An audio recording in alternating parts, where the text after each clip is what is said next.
If you've been following the format of this podcast, you might know that we do it in pretty much 3-part series, right? We have an expert guest talk specifically through a strategy that works to win the content game. We go ahead and we implement it on the second episode in the series, and then we have them come back on to talk through any struggles or blockers that we ran into. And right now we are in a 3-part series with Dennis Yu from Blitz Metric, and he's talking us through his $1 a day ad strategy. And this is the 3rd episode. But we changed things up a little bit with this episode because we got some really, I'm going to call it potent feedback from Dennis as he was going through our content. Some, let's call it very constructive feedback. And that's actually what I wanted to cover in today's episode because it is radical candor and transparency time. A time for us to step back from the hamster wheel of what it is that we're doing and critically evaluate our content based on some very, very objective feedback. So we're going to talk to you about some content mistakes that we've been making that we honestly needed an objective third party to point out to us, and what we're going to be doing going forward to actually make it like 10 times better. And I hope you listen to this and take it as permission yourself to do the same thing. Make mistakes, learn from them, and just get better, which is actually our real jobs as entrepreneurs. My name is Deidre Shen, CEO and co-founder of Capshow, the fastest way to create content that gets you clients, and this is Win the Content Game.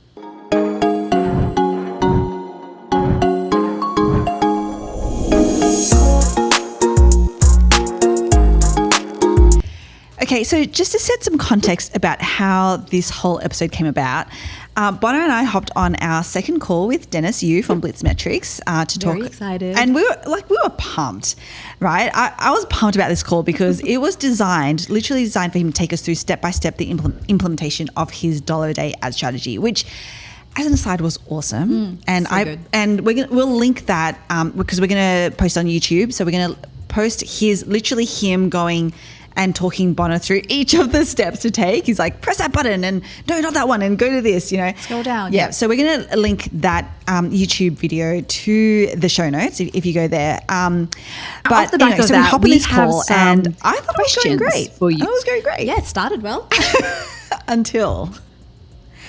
Until we started to get deep into the metrics and what it actually takes for this strategy to work. Because while Dennis did take us really effectively through what we have to do, like with all the things and for each of the piece of contents that you're creating on YouTube. Unfortunately, what we learned was that you can't. Question always comes up to be like, okay, how relevant?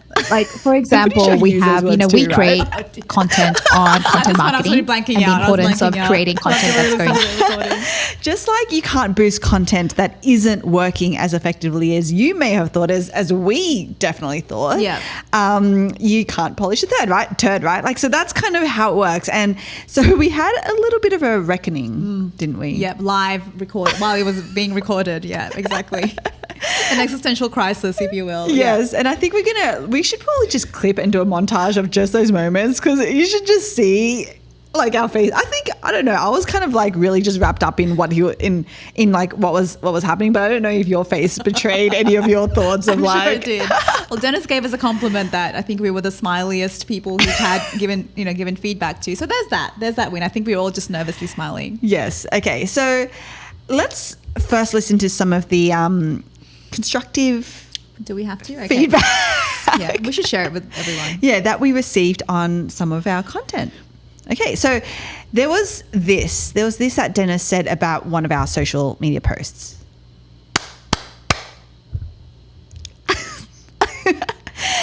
And then there's this.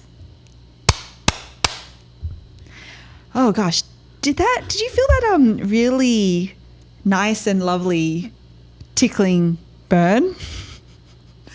Given the way Dennis delivered that as well, it's kind of like, it's like an ice. You know how ice burns you in the end, where it's so cold and then you feel the burn. You're like, oh my gosh, I think I'm losing my entire body. My soul is leaving. But I want this one is probably, the next one's probably one of my favorites. Then there was this.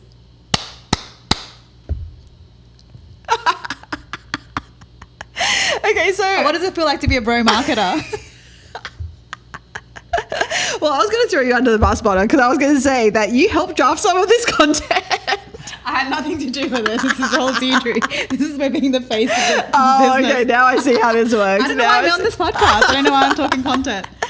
Okay, but let's talk about what was going through your mind when Dennis actually did mention some of these things or gave us some of this feedback. Well, I took personal umbrage to the emojis thing because I was like, wait, we did emojis before ChatGPT. What are you talking about? So it's really ruined it for us. We used to love our emojis. Yes. But, all joking aside, I 100%, it's like one of those things, like you said, it's like a mirror being held up to you by a loving but very objective guide.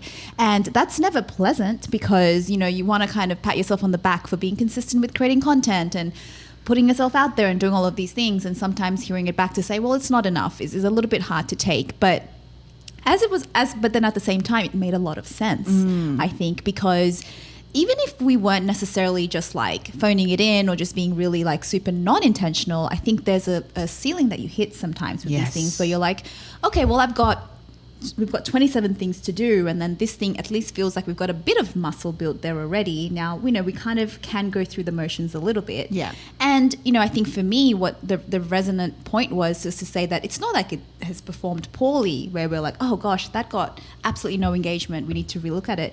It had enough. Yes. And I think sometimes in the content creation world, especially, can be like, you're guilty of probably doing enough. Yeah. And so that's the part where we're like, okay, well, enough isn't good enough, if that makes sense. And that's a really difficult pill to swallow sometimes because a lot of like, but what about this and what about that comes up. But it's like, no, like this is the core of what we're doing here, and our audience, deserves more or better, at least, Oh man, yeah, it was a little bit of like a punch in the gut because, we talk about, this whole podcast is about winning the content game. Yeah. And we're the last to say that we are winning it. Or what does winning mean and look like, I think is also the other thing that we have to really break down. Yes. Because everything happens, like there were so many things that were going through our mind. So I'm going to try to articulate this in a way that hopefully like people can follow. But there are so many layers to this. I think, first of all, in winning any kind of game, and we link this to sports a lot with, especially if you've been listening or watching to Players Only, which is Ash and Bonner's spin-off podcast. Players Only, it was called that because it was like, hey, this is a discussion that we're going to have as players only in the locker room, right? Like, whereas this podcast, Win the Content Game, is kind of like, think about it as like the coaching staff, as, the people strategizing and going, okay, well, this is literally like the strategy or the plays that we're gonna train and hit in order to win. But that doesn't mean that we win 100% of the time. Like that's actually like almost impossible, right? Yeah. And so winning the content game, so much of it is about showing up is the first thing. And I think that, because we get told that so much, which is not wrong, by the way. So I don't want to downplay all of the amazing people who are just spreading the word of like just show up, just go live, just put content out there, just get going, right? Because that is actually the first thing you have, there's no point, you can't win a game if you don't get onto the field, right? Exactly. Right? So 100% that is like the most important step.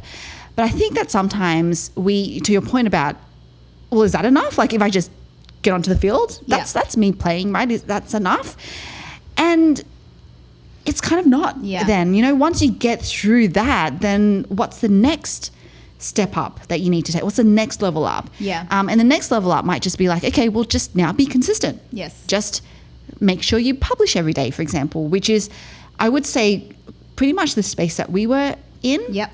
That we have been in, and that we because we've also been trying to systemize it and things like that. So that was a muscle that we were building, was like, okay, we've shown up, awesome. Now let's be consistent at showing up and, kicking the ball the right way. I don't know if that's, but now I think the great thing about getting Dennis's feedback, even though it was hard, it was a hard pill to swallow, but this is now us going, okay, well, it's time for us now to level up. And it's easy to forget that we do need to keep doing that. Yes. A lot of times we can be maybe more guilty of going, oh, well, now we're being consistent. We're getting good enough feedback and engagement.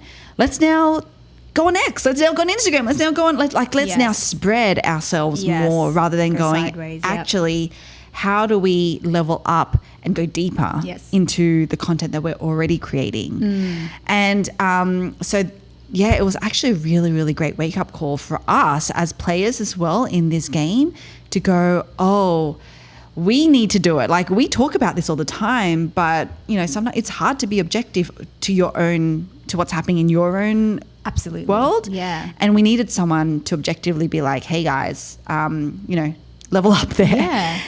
I think that was what was good about it too. Like you said, like it's data driven. It's not just someone deciding to hop on and audit our account. I don't really like this post. I don't think you did this with this post. It is based on data because the data is telling us was the first thing that I thought was like, okay, well, that's why it's a mirror. It's not, someone's opinion on it. Yes. It's what the data is telling you. And the second thing as well was, this is like, oh gosh, I just lost my train of thought. Sorry. Oh. Sorry, Karen. Oh. I was going to say, okay. Let me get back on track. So it's a mirror. It's objective. It's a mirror. Is objective, and then okay. Yeah.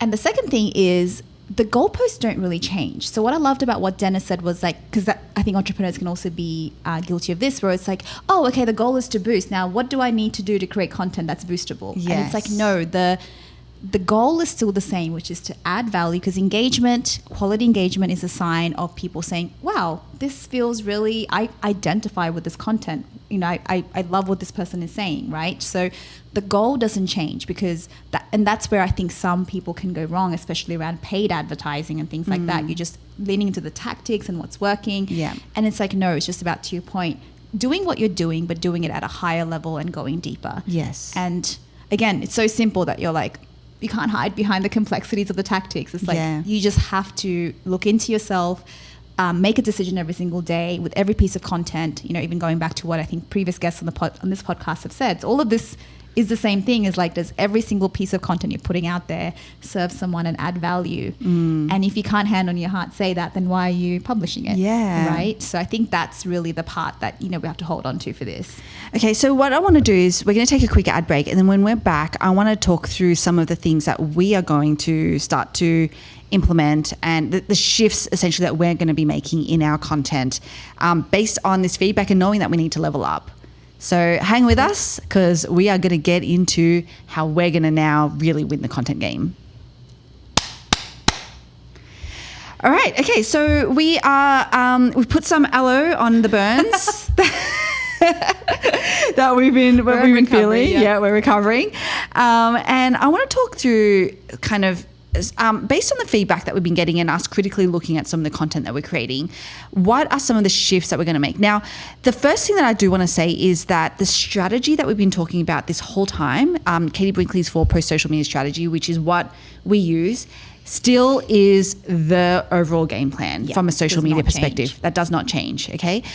Using Capshow 100% does not change because like it is literally the basis of the good stuff that we create. But how we then probably think about the edits that we need to make to it, how we need to think about, especially, and I want to go, should we go post by post maybe? Sure, We'll go post by post type, but there is definitely 2, I would say, that we can start to actually go like think a little bit differently about. Yes. But we'll get there. So let's start with maybe the awareness. So if you remember from Katie Brinkley's 4-post social media strategy, there's 4 posts.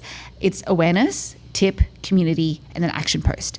And by the way, Capshow Next Gen literally creates these for you, at least a first draft. Okay. So we're going to talk about from first draft, how we're going to put our human flavor onto those posts to really make them so compelling that people will want to share them, people will want to engage, the right people, by the way, that then it's like it's a no-brainer to boost these posts if we're talking about the $1-a-day ad strategy. Yep. So I think on the awareness post, there probably isn't a whole, because this is part of it too, to see what's working well, fit for purpose. And, our awareness posts do generally pretty well. Again, the more I think we can grow our audience now through things like the $1-a-day strategy, this will just be a really great way for them to get involved in the conversation. And given that awareness posts, visually how they, normally they're like a visual sort of visually written hook, if that makes sense. Yeah. So on LinkedIn's, they're polls. On Facebook, they are, just those colored background ones.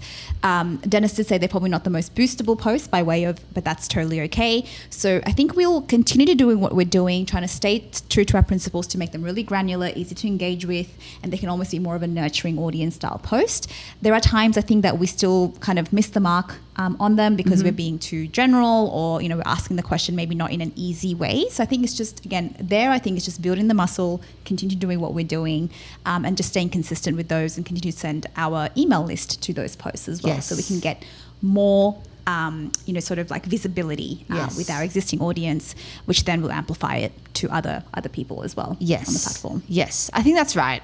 So the awareness post is designed to be on the simpler side. So definitely try not to overthink it too much. Just keep it super simple.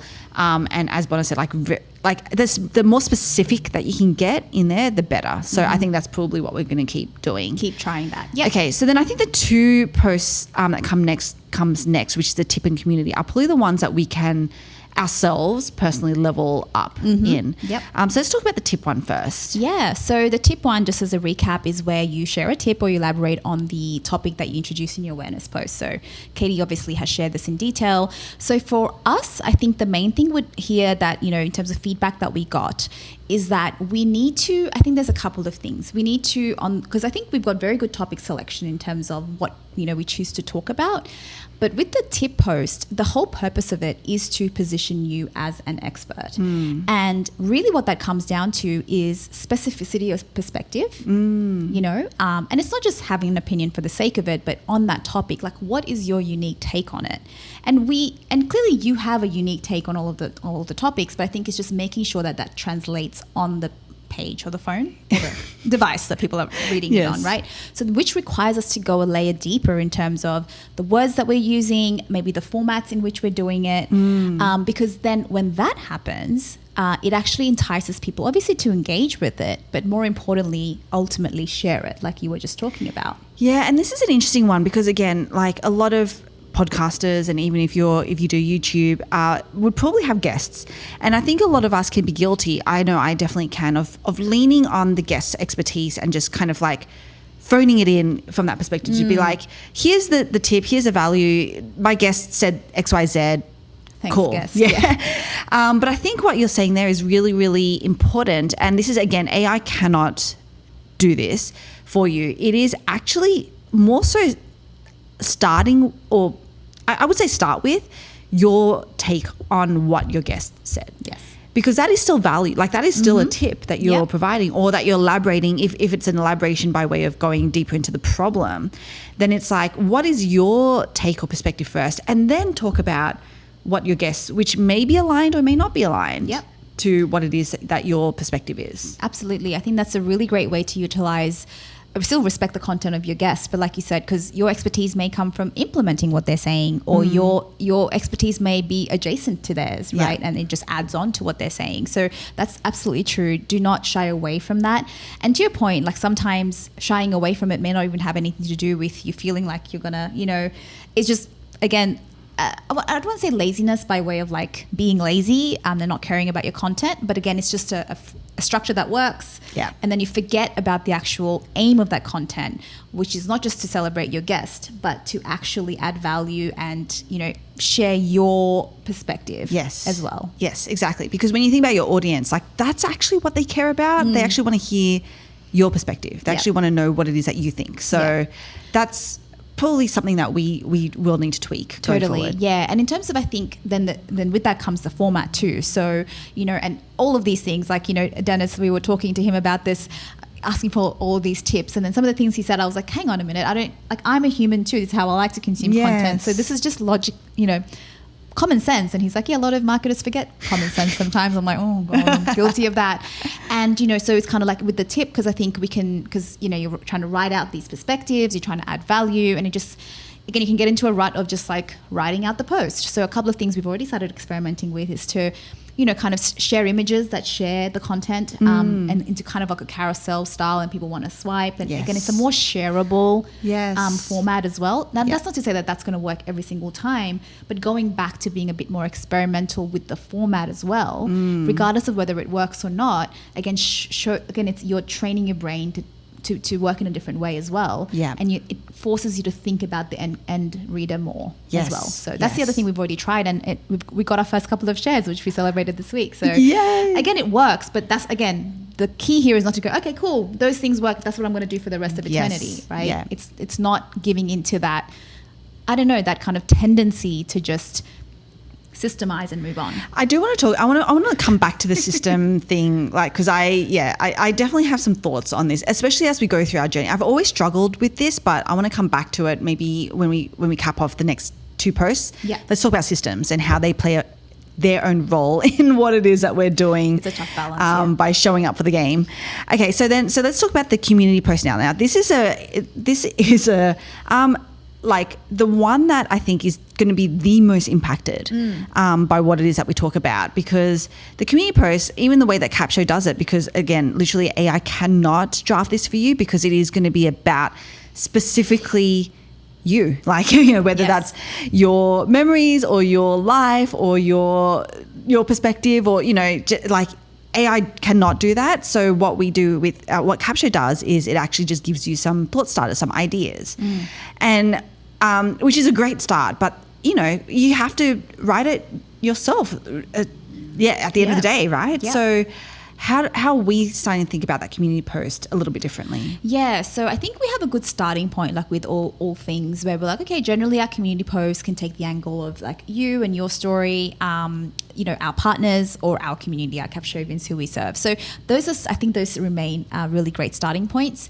Now, I think for us here, this was when Dennis looked at our community posts, because we're like, look at our high performing community posts, look at all this engagement. Yeah. Was really the key piece of feedback, which I think we sort of probably already knew, was that we need to go deeper, right? And then, you know, and this is such a great post that naturally lends itself to that, right? But at the same time, there's also sometimes a bit of a vulnerability hangover that can come from it if it's a more serious topic. It just takes that extra bit of cognitive effort to sit down and be like, let me tease this out, even if it is you sharing a memory or something. Again, you have to like think about how you want to say it and things like that. So just take that extra bit of effort. This one can be easy to phone in too, because you can just tag, if it is a, you know, like the Katie example we showed in the previous episode. It's a fun one to do when you just kind of like tag your guests or tag, you know, your partners or whoever, to say, yeah, thanks for being part of the community. I love my community. Yeah.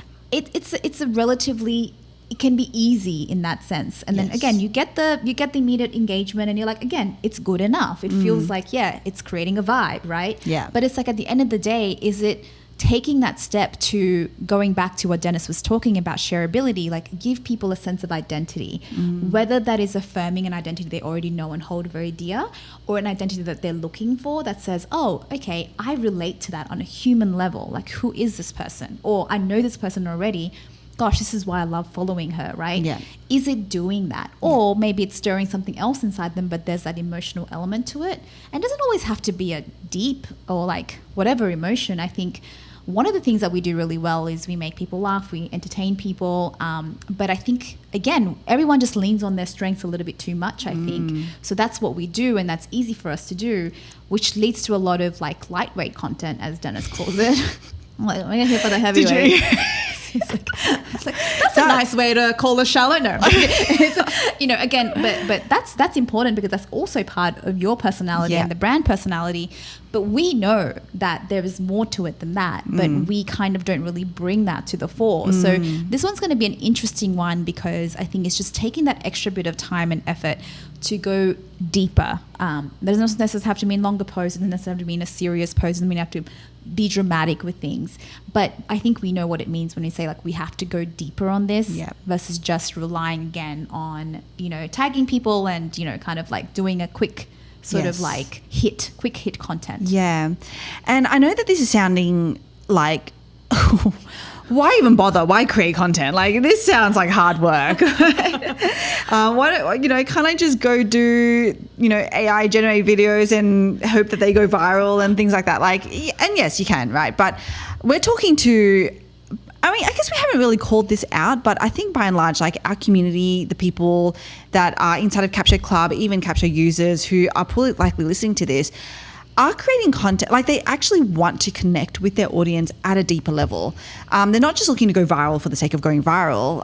It is literally like, hey, I want my content to resonate, because at the end of the day, I want want clients. And this is actually the most powerful way to get clients, A, to pay you, but then to stay is to actually connect with them at a deeper level. So even though it sounds like hard work, and more in this day and age, we're all about like the quick fix, easy, just like it's like it doesn't exist, right? Like that quick fix, that quick, easy win style stuff. Like if you're in it for the long haul, if you're committed to your business and growing your business and actually serving your clients, like we can't do any of this. I mean, we can speed it up with AI, and that's what Capture is designed to do, but there is going to be some thought.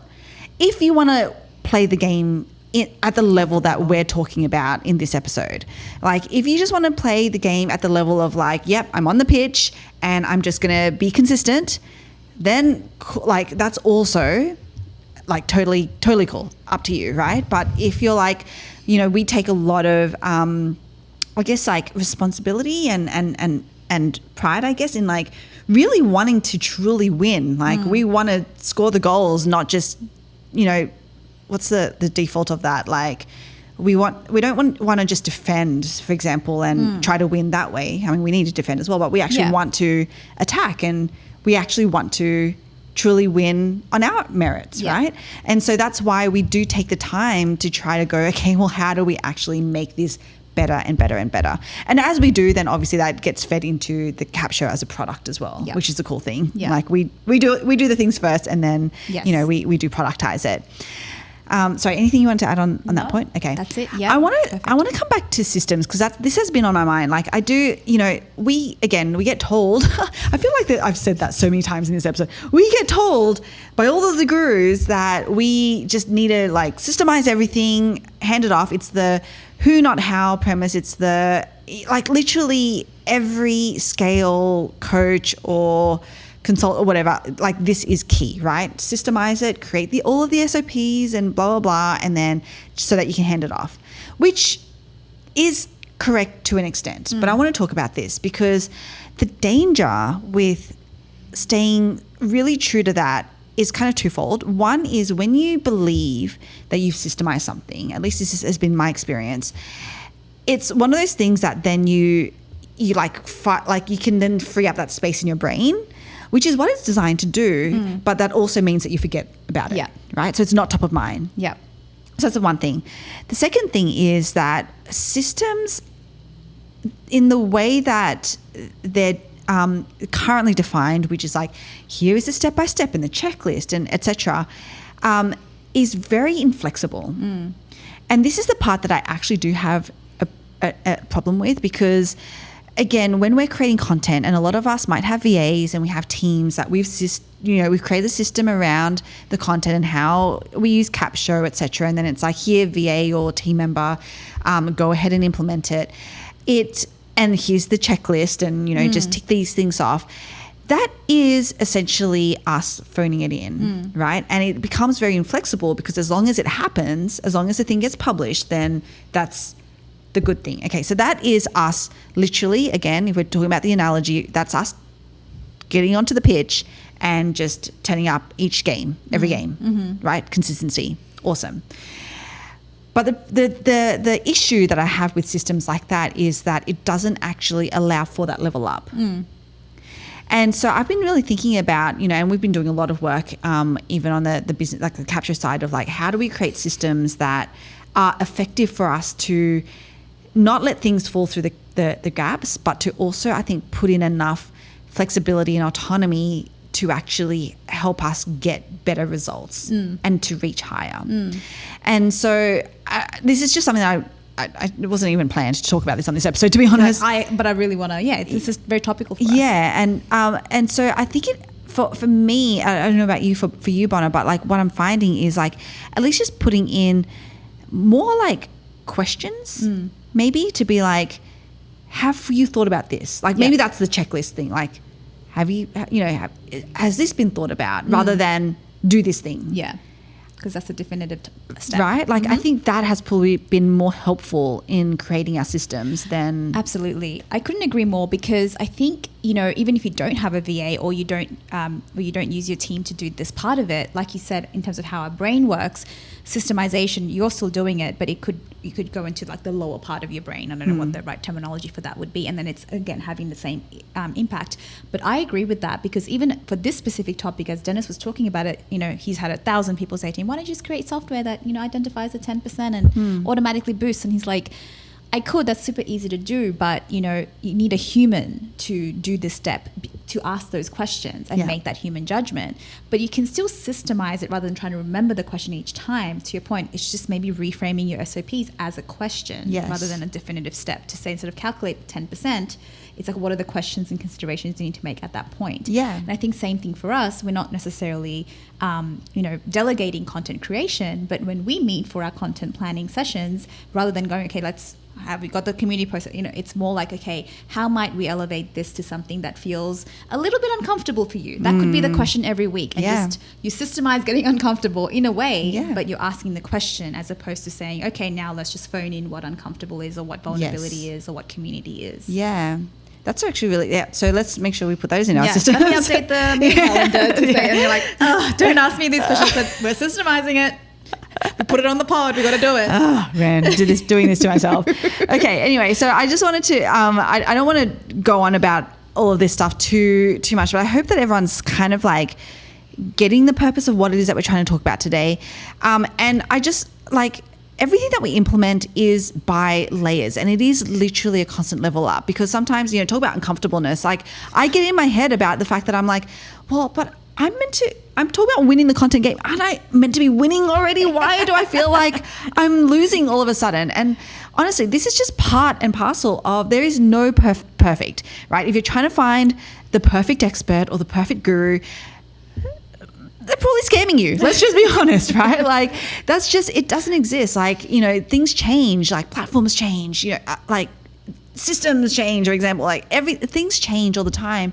I think, you know, it's good to get into the uncomfortableness of being like, oh man, we're actually not winning when we thought we were. Like, let's go back to the drawing board, and do we need to draw up a different game plan, or do we need to, you know, do different training exercises in our, like, what is the thing that was going to actually get us back to winning the content game? And so I want to just remind everyone that even though this was definitely a self-reflection, like, I would highly encourage you to reflect as well on where you're at in your content creation. And it's okay. Like, if you're just literally like, I just want to show up on the pitch right now. Yeah, that's enough. That is totally cool. That's still step one. But maybe even like, again, create a system, diarize it in a month's time, 2 months' time, 3 months' time, to just check in with yourself, to be like, okay, I've been consistently showing up to the pitch. Is it time for me to level up?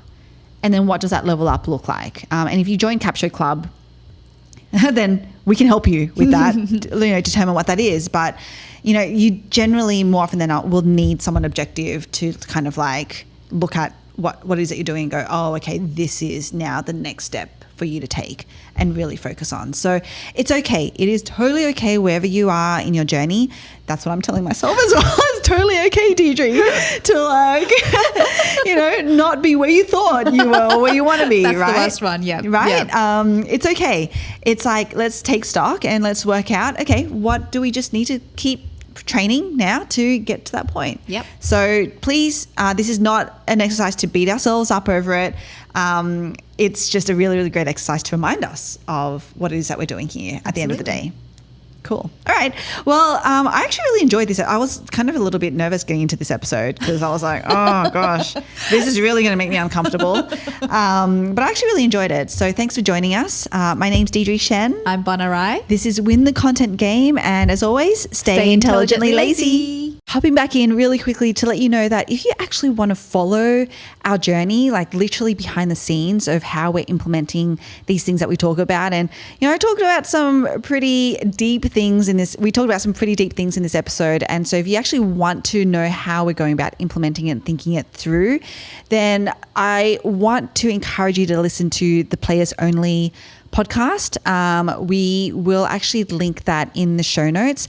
Go and listen to that. That's Ash and Bona from my team who actually break down each week what worked, what didn't work, and what we're doing about it behind the scenes. So listen to that, Players Only. That will be in the show notes.